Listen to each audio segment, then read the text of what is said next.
মন্ত্রী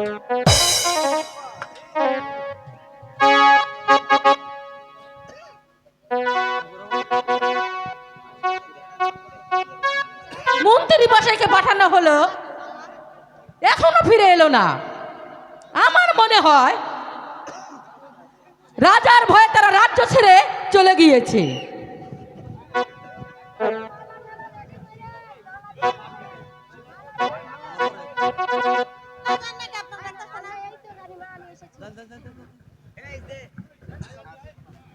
এই তো রানীমা, আমি এসেছি।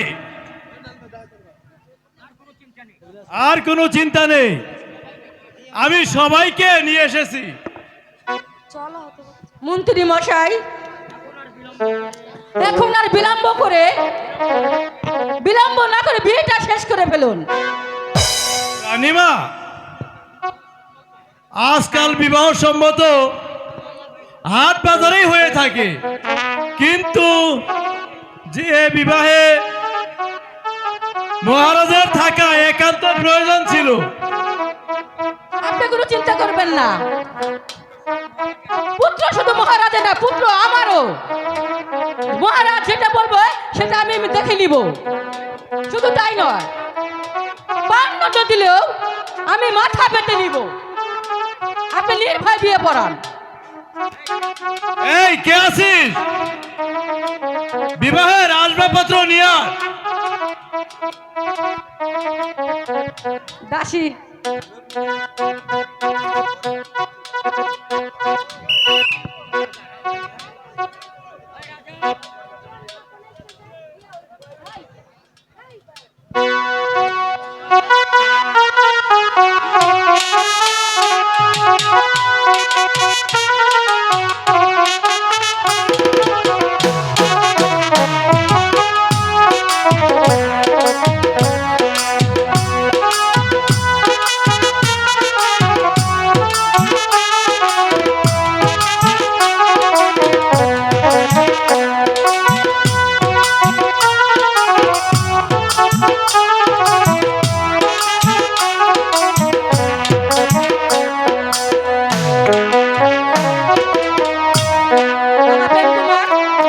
তুমি এখন মালাটা পরিয়ে দাও। ঠিক আছে মা, আমি তাই করছি।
বাবা প্রেম কুমার, তুমি আমাকে সালাম করে নাও।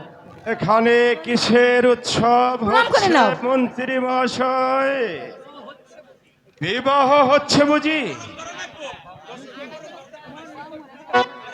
আমার নিকট জিজ্ঞাসা না করে রানীমার নিকট জিজ্ঞাসা করুন। বলো বলো রানী, এখানে কিসের উৎসব হচ্ছে? মহারাজ, আমি কুমারের বিবাহ দিচ্ছি। শাস্তি যদি দিতে হয় তাহলে আপনি আমাকে দিন, কিন্তু না মহারাজ, অন্যায় করেছি আমি, শাস্তি যা হয় আমাকে দিন। হয় না মন্ত্রী মহাশয়, তা হয় না। কারণ আপনি যে আমার চিরবিশ্বাসী মন্ত্রী, আপনি শত অপরাধ করলেও তা যে আমার নিকট কোনো অপরাধ নয়। কিন্তু এরা এরা আবার কে?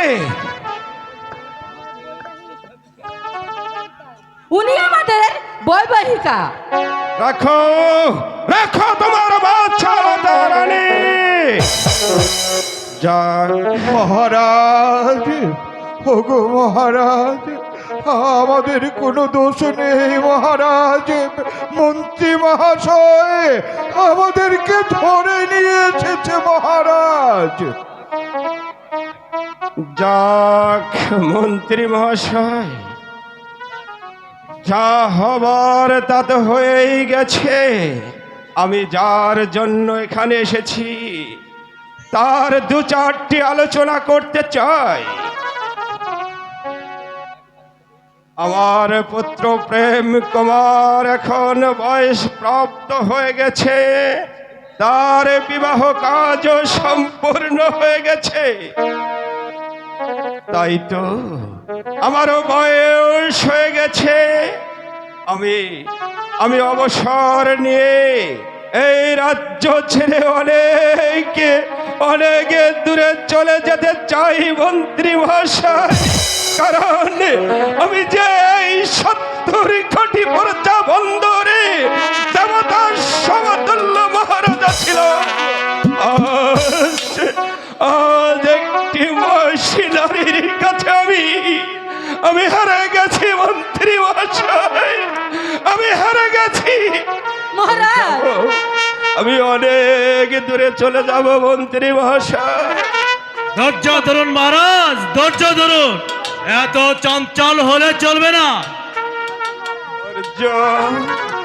ধৈর্য আমার নেই মন্ত্রী মহাশয়, ধৈর্য আমার নেই।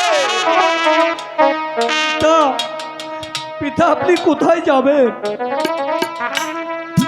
পুত্র প্রেম কুমার, এসো এসো পুত্র প্রেম কুমার, বসো এই সিংহাসনে।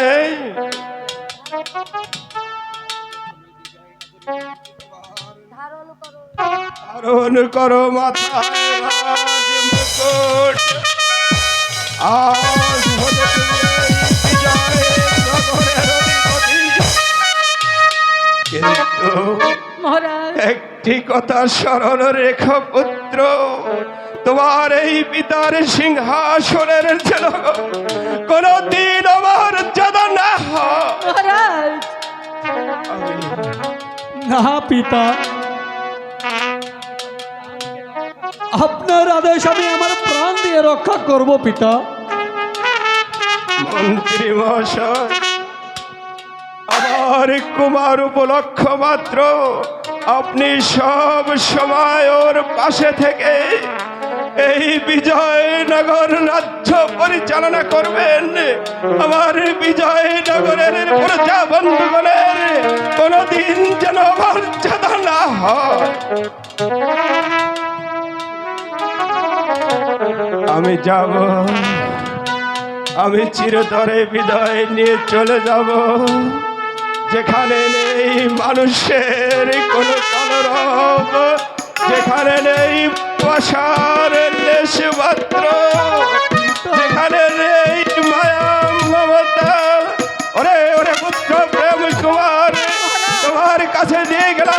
শাহী মসনদ আর আমার এই 70 কোটি প্রজা বন্ধুগণ, প্রজাদেরকে তুমি পুত্র স্নেহ করবে, কারণ প্রজাদের সুখেই হবে তুমি সুখী, আর প্রজাদের দুঃখেই হবে তুমি দুঃখী। আশা করি আমার কথাগুলো তোমার মনে থাকবে পুত্র। বিদায় মন্ত্রী মহাশয়, বিচারের শালায় যদি কোনোদিন কোনো কাজে অন্যায় করে থাকি আপনি আমাকে ক্ষমা করে দেবেন। পুত্র প্রেম, আমি তোমাদেরকে ছেড়ে চিরদিনের জন্য মহামান্য মহারানী, জীবনে যদি তোমার কাছে কোনোদিন কোনো অন্যায় আমি করে থাকি তুমি আমাকে ক্ষমা করে দিও। ওরে ওরে বিজয়নগরের 70 কোটি প্রজা বন্ধুগণ, বিচারের শালায় আমি যদি কোনোদিন অন্যায় করে থাকি আপনারা আমাকে ক্ষমা করে দেবেন। আমি যাব ওই তীর্থ পর্যটনে ঘুরব দেশ হতে দেশে, যেখানে থাকবে না মানুষের কোনো ভয়বোধ, যেখানে থাকবে না তোমার মতো মহিষী কোনো নারী। বিদায় মন্ত্রী মহাশয়, বিদায় মন্ত্রীগণ,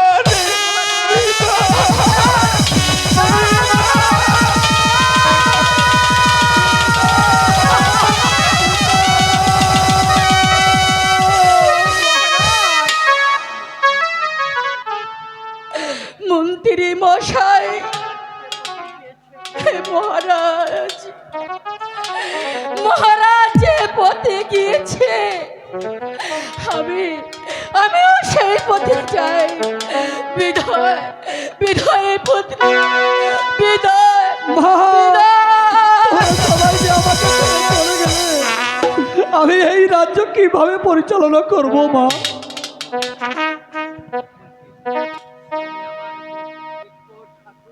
তুমি আমার মুখ রেখো ঠাকুর, তুমি আমার মুখ রেখো।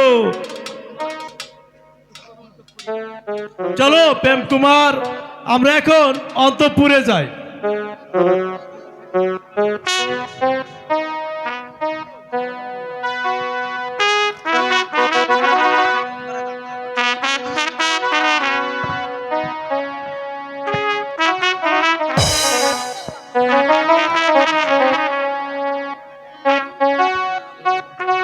বাবা প্রেম কুমার, আমি তোমাদেরকে প্রাণ ভরে আশীর্বাদ করি। তোমরা দীর্ঘজীবী হও, দীর্ঘজীবী হও, দীর্ঘজীবী হও।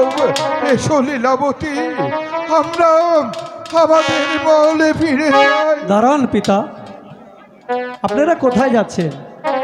আজ থেকে আপনারা আমার রাজপ্রাসাদেই থাকবেন, আপনারা কোথাও যেতে পারবেন না। ঠিক আছে বাবা, তোমার কথা আমরা অমান্য করব না। আমার এই হতভাগী কন্যাটিকে আমি তোমার হাতে দিয়ে গেলাম। বাবা। আমার এই হতভাগী কন্যাকে আমি একটা ভালো কাপড় দিতে পারিনি, এক বেলা দুমুঠো খাবার দিতে পারিনি। তুমি আমার এই হতভাগী কন্যাটিকে দেখে রেখো বাবা। ঠিক আছে পিতা, এ নিয়ে আপনি ভাববেন না। চলো।